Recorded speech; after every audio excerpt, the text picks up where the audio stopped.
Next on Point News, coming soon, this empty building will be home to downtown's new grocery store. We'll tell you where it's opening, right around the corner from campus. Sex assaults on college campuses, the disturbing new study that got President Obama's attention, and Point Park to protect students. Forget puppy love, these romantics are looking for the real thing. Why these relationships are a package deal. Live from our studio in downtown Pittsburgh, you're watching Point News. Good afternoon, I'm Kelsey Metzger. And I'm Johnny Frywald. Downtown Pittsburgh has a lot to offer. There are good restaurants and cultural events. One thing that is missing, though, is a place to buy groceries. But coming soon, people who live in the heart of Pittsburgh will finally have their own supermarket, just within walking distance. When we tell people we live downtown, the first question they always ask is, well, where do you shop? Where do you go grocery shopping? It would be nice to say, oh, we sometimes pick up some groceries at the local grocery store downtown. Open 7 days a week, the new grocery store will be located on the first floor of the old Thompson building. Downtown residents like Derek Wright and Roxanne Platic say they have high expectations for the new store. You can go in there, you can do your grocery shopping, and then also have a little cafe area where you can grab a bite to eat and pick up something for lunch or have a cup of coffee and have a place to hang out. Executive Director of the Pittsburgh Downtown Community Development Corporation, John Valentine, says before the store opens, they will be taking in public opinion from current residents. So we're in the process of formulating questions, and then we want to hear their questions. And each building will be doing a focus group so that we will stock the items, not what we think they want, but what they tell us that they want. Wright and Platic are excited for the new store and what it will do for downtown living. I think it actually will change living downtown, not just for us, but for everyone who's down here. And I think it'll make more people move down here. I think it's one of the last steps in really making downtown, a nonstop, one-shop place to live. Developers expect to have the store up and running as early as this May. There's no question college students have a lot to deal with, from passing classes to making friends, even finding a job. But a new study says students are facing the problem of sexual assaults at an alarming rate. Point News reporter Chris Hoffman spoke with the leader of a group whose goal is to prevent college sexual assaults. The White House released a study with some eye-opening statistics saying 1 in 5 college girls will be the victim of a sexual assault. Students and groups are finding ways to battle this issue at colleges across the country. Point Park student Jillian Trainer takes a proactive approach to situations to make sure she does not become the victim of a sexual assault. I do my best not to travel alone at night.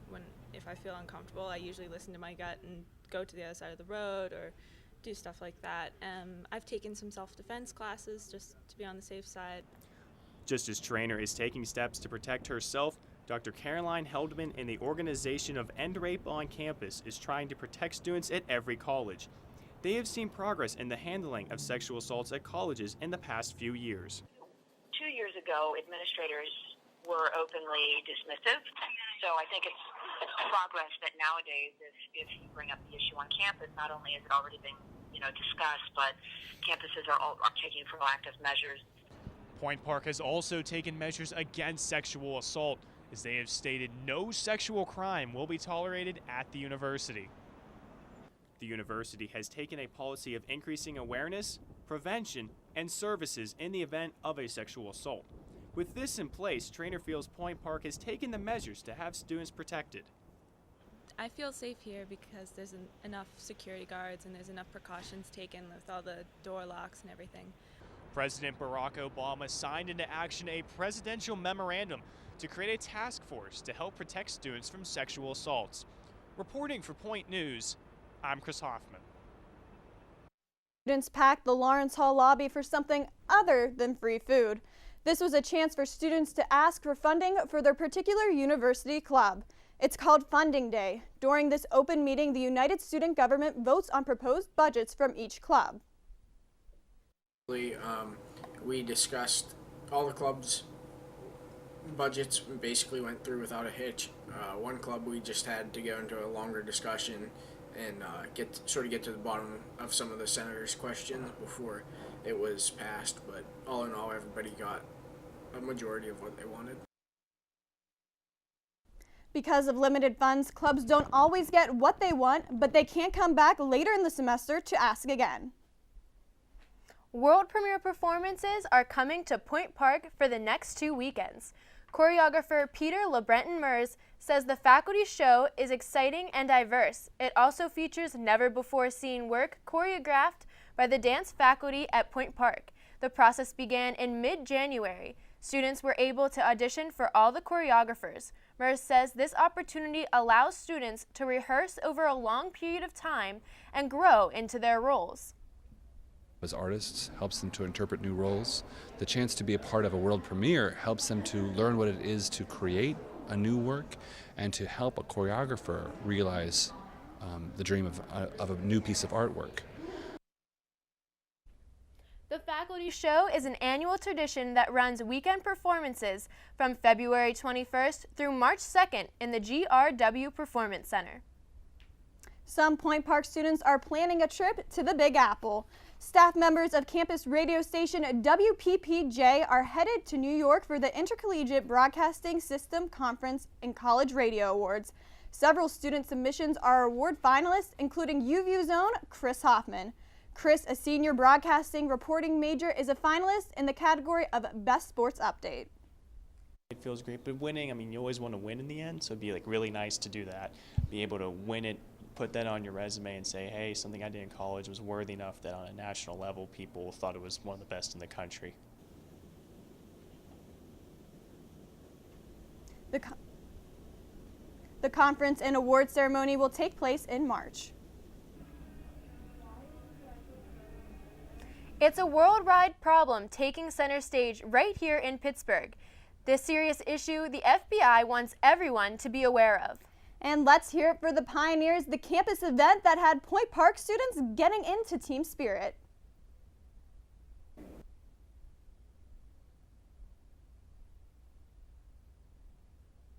We are a social people.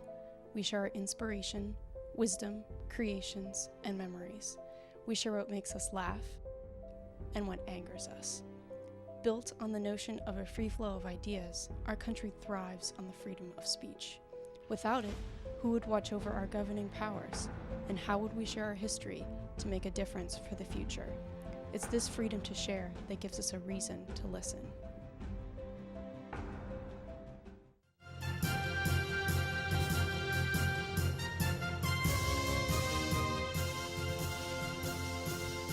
Hi, you're tuned into Point Park University Television, and UView is for you. Stacy? Yes, Dan. UView is for you. UView is for you. UView is for you. UView is for you. UView is for you. UView is for you. UView is for you. UView is for you. UView is for you. UView is for you. UView is for you. UView is for you. UView is for you. UView is for you.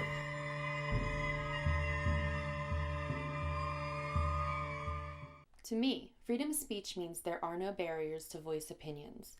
Communication is key to a functioning society and relationships in those societies. I believe our forefathers gave us this right, so if concerns or problems arise, we have the right to respectively use words, aids, and body language to give our message.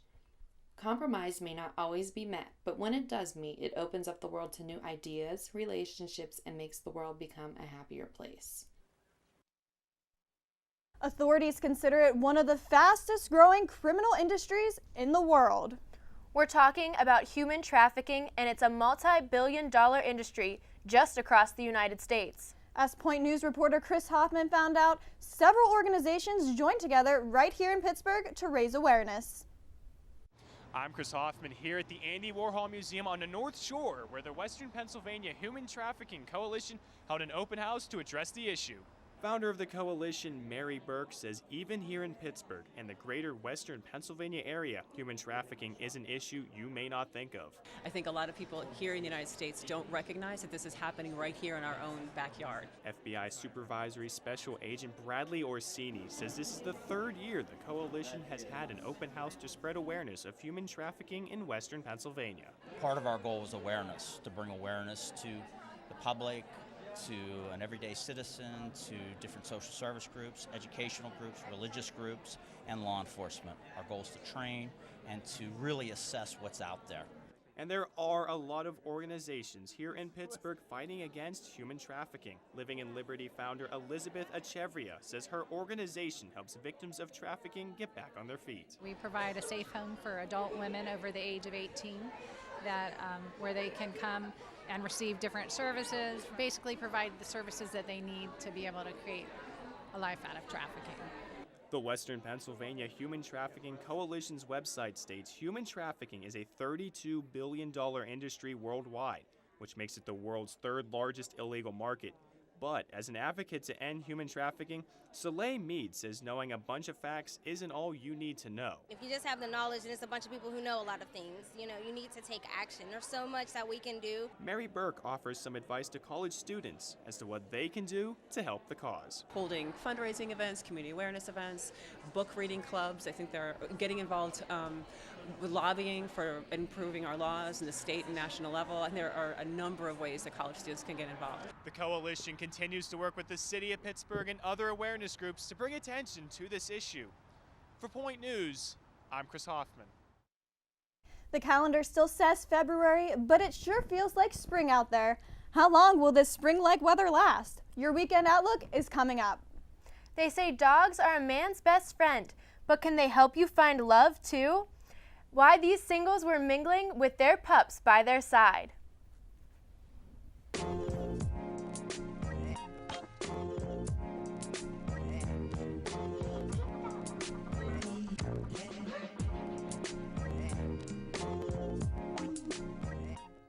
Freedom of speech is my right as an American to voice my opinion, or if I choose to stay silent. I have the right to practice my religion. I have the right to publish my own works. With this right, we can be creative, innovative, and change the world. For more information, visit www.freedomofspeechpsa.org. Do you know all the things you can do with your student ID?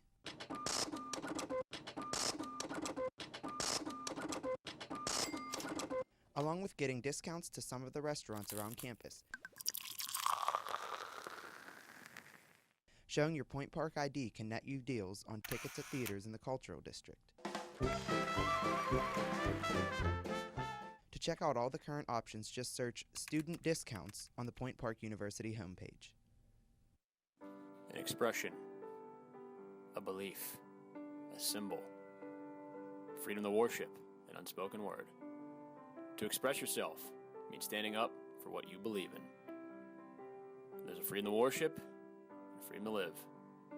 To speak never saying a word, to love, to let your voice be heard. The light of your own path. For more information, visit www.freedomofspeechpsa.org.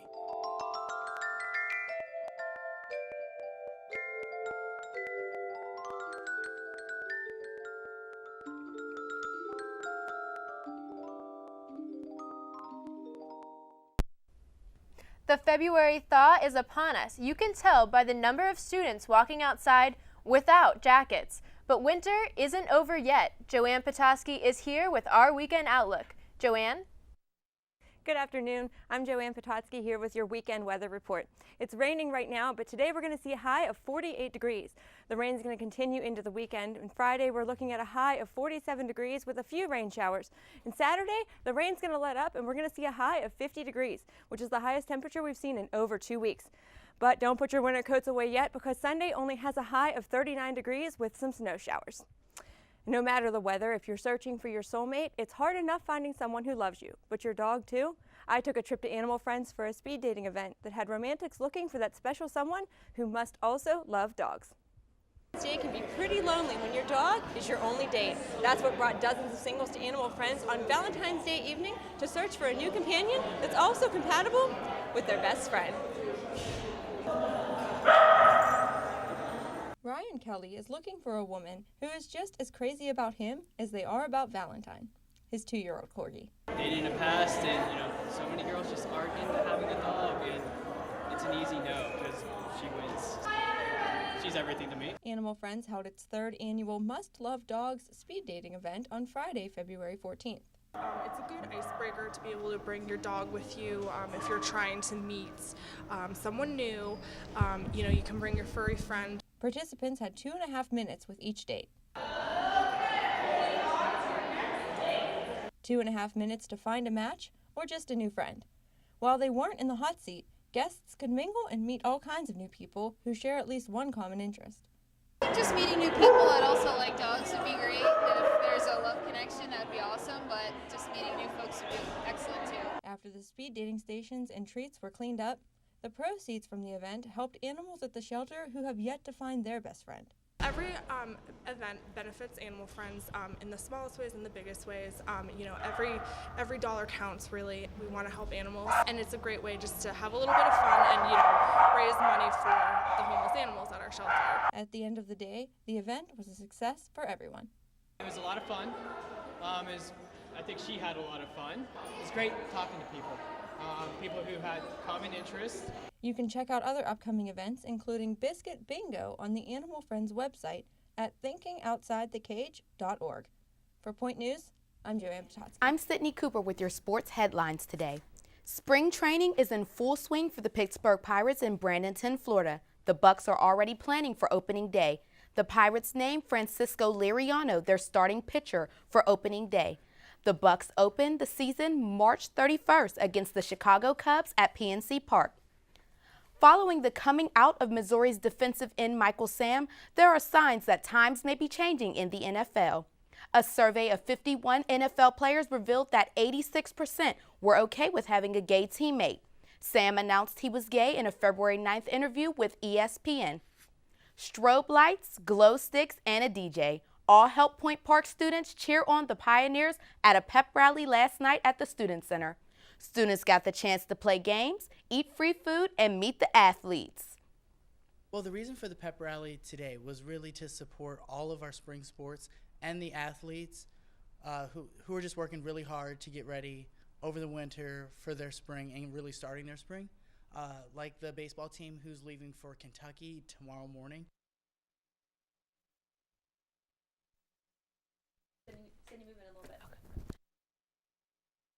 And the athletic department sponsored the pep rally. Thanks, Sydney. And thank you for watching Point News. Tune in next week at 2 p.m. Be safe and enjoy your weekend, everybody.